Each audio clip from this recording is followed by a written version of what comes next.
One of the special things that we all focused on in the last election was to make sure that our retiring Senator Judd Gregg, who gave us 30-plus great years, was going to be replaced by a Republican. And with your help, it happened. It is my great pleasure to introduce the Senator from the state of New Hampshire, KellyAyotte.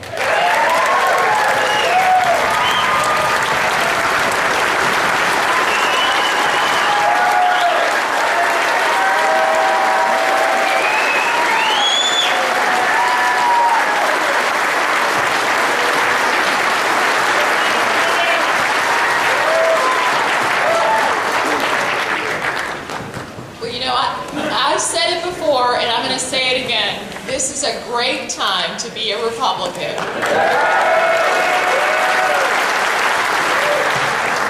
And today we all know that there is important work before us, and that is to choose the next chairman of our party. We are fortunate to have two strong, energetic candidates running for this key post. And we all know here that the core principles of our party, of limited government, of fiscal responsibility, of adherence to our Constitution, are more important than any one election or any one person.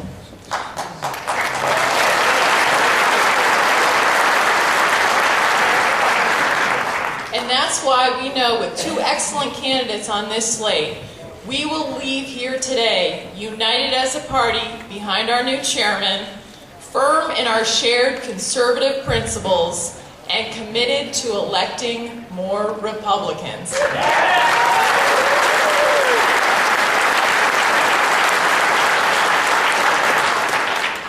I look forward to working with the chairman that you pick and that you elect. I look forward to working with them and doing anything that I can to make sure that we continue to advance our core conservative principles, to make sure that we continue to elect Republicans, and make sure that we're in a position, a strong position in 2012, because we know that there is so much more work to be done to have a Republican in the White House and a Republican in the State House in Concord as governor.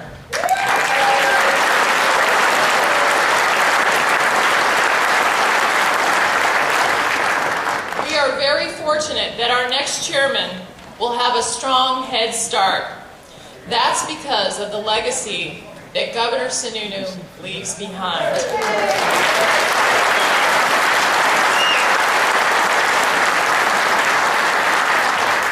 Thanks in large part to his tireless leadership and his warmth and charm that we all know and love. We took back the House, the Senate, the Executive Council, and we had a sweep of the federal races.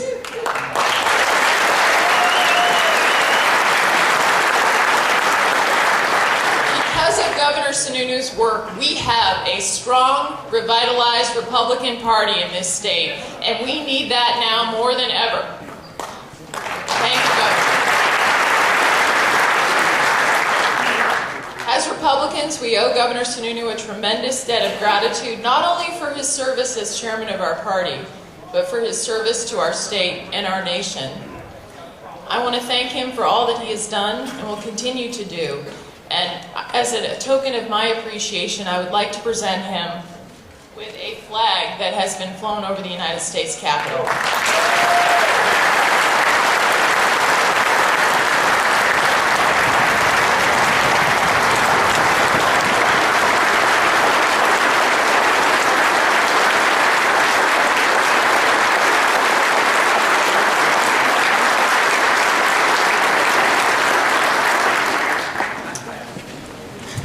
Although the new Congress was sworn in only earlier this month, Republicans are off to a promising start.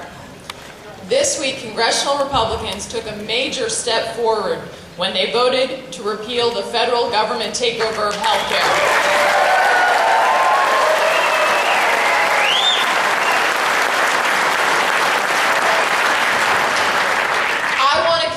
My colleagues, Congressman Ginta and Congressman Bass, for their votes.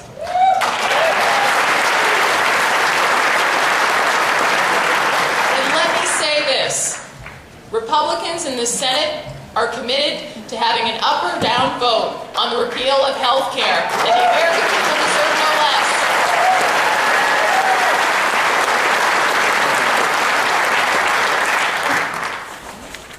I look forward to voting for that repeal, and Harry Reid better not deny us that vote.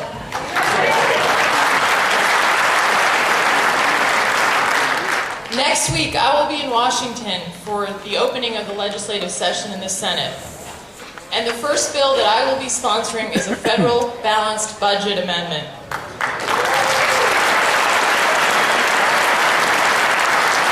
It's time for Washington to live within its means just like we do at home. The days of spending like there's no tomorrow are over. You told me that on the campaign trail. That's what the American people want, and we must do that to preserve our great nation.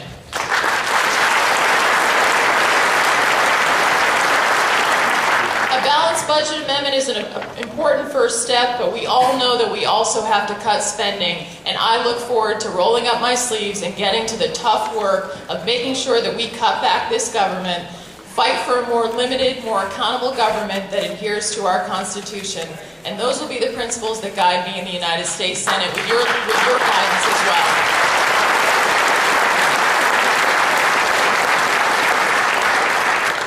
Finally, I'd like to take a moment to talk to you about my recent trip to Afghanistan, Pakistan, and Kuwait. As you may know, I traveled there at the end of last week, at the beginning of this week, and I had the opportunity to see what we're doing there. I also had the opportunity to sit down with our leadership of our military and our troops. And I'll tell you one thing, something I knew before, but I saw firsthand. Hands down, we have the very best and the most professional troops in the world.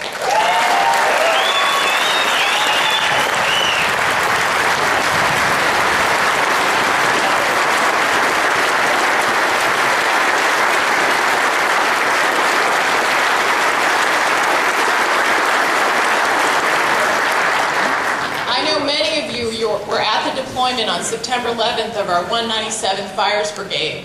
I had the opportunity to see many of those men and women in Kuwait and the work that they're doing there. And I also had an opportunity to sit down with some of our active duty Marines from New Hampshire. Hoorah! Al Baldessaro, here you go. During my trip, I appreciated the chance to meet with General David Petraeus, who is an incredible military leader. And as you may know, he owns property here in New Hampshire. And when I met him, the first thing he said to me was, "Live free or die."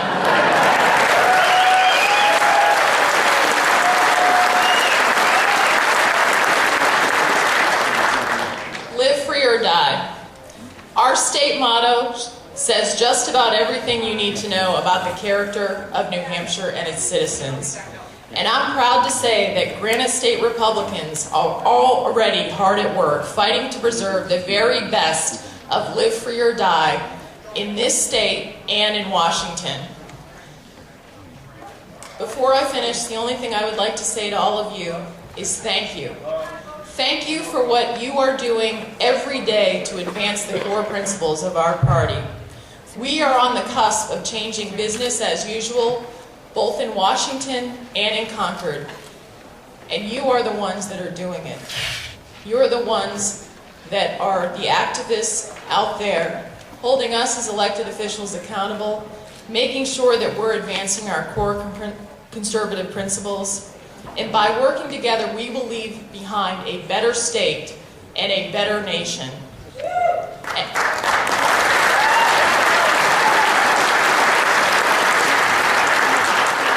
No matter what, let's move forward from today, committed 100% to our core conservative principles and united as a party. Thank you for having me.